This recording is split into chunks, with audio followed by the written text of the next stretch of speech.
今日食乜餸？阿傾同你諗掂佢。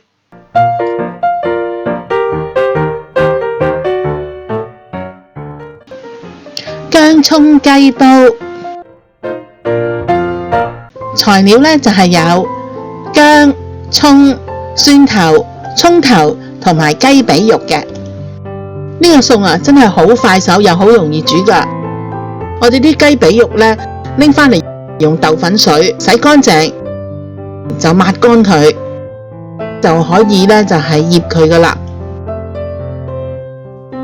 我哋用半湯匙嘅雞粉，半湯匙嘅糖，一湯匙嘅老抽，一湯匙嘅蠔油。嗱，我哋就咁樣撈勻佢，每一嚿都撈勻佢。最後我哋落一湯匙嘅紹興酒，咁我哋就醃佢15分鐘到半個鐘頭。燒紅個鑊，我哋落2湯匙嘅麻油。嗱，啲薑呢，盡量將佢切得薄啲，咁然後呢，我哋就放落去爆香佢。你見到呢啲薑片爆到金黃色咁就啱啦。跟住我哋就落埋我哋嘅蒜頭咯，同埋蔥頭落去，爆香佢。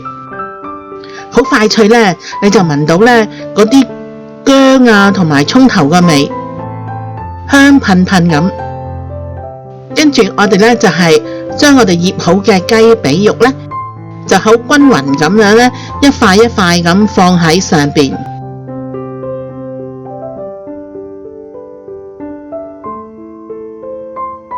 嗱，我哋剩翻嘅汁呢，都放埋落去。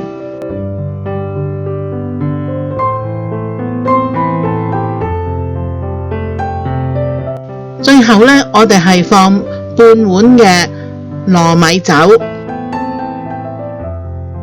跟住我哋就冚蓋，由大火轉返去中火煮佢8到10分鐘。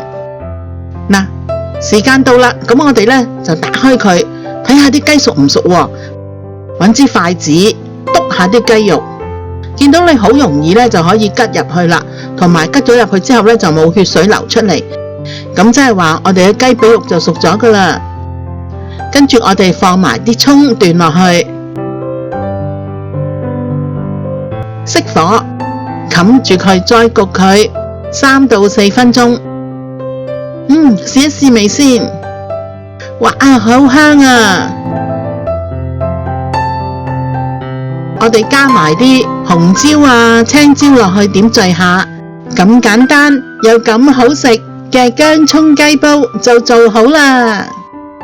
想知我下次煮啲咩？快啲訂閱我嘅頻道啦！記住同你嘅朋友分享啊！